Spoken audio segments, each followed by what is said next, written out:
It would be remiss of us not to talk to you about your portfolio and what we've just seen happening in the UK. Have you been in touch with your counterpart? What's the Australian government been trying to say to the UK government at the moment? Yes, I have been in contact with Philip Hammond, the Foreign Secretary, and we have a longer phone call lined up for this evening. So I will be talking with him through the ramifications to get Britain's perspective on how long it will take to withdraw from the European Union.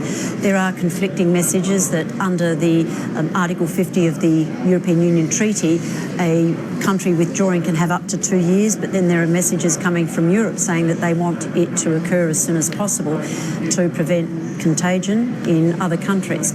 So I will talk to Philip Hammond about the way the British government see the future, what will happen in the lead up to David Cameron stepping down as Prime Minister. But it shows what volatile times lie ahead, and that's why we need a stable, mature, confident, competent government in Australia. People who work in the diplomatic sphere for your government tell us that Britain's going to need some love from friends, at least in the short term.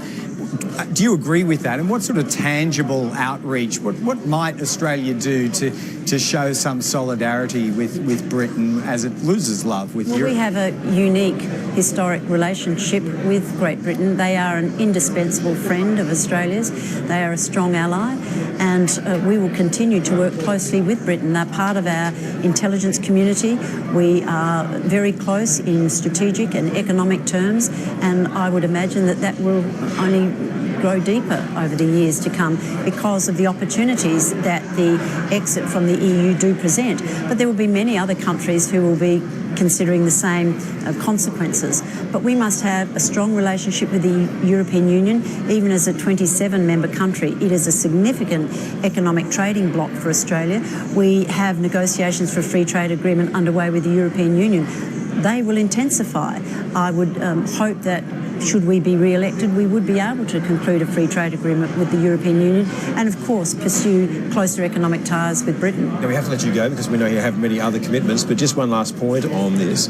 Are you concerned that, in fact, that the UK could just be the first domino to fall in Europe? There are other enormous pressures on it. There might be another million more people by way of immigration there. We see the economies of southern Europe suffering because of the single currency, that there might be pushes within other countries to do the same thing that the UK has done. Well, that's already being reported. There are enormous pressures on governments throughout Europe to deal with the immigration issue, the mass movement of people from the continent of Africa, from the Middle East, throughout Europe.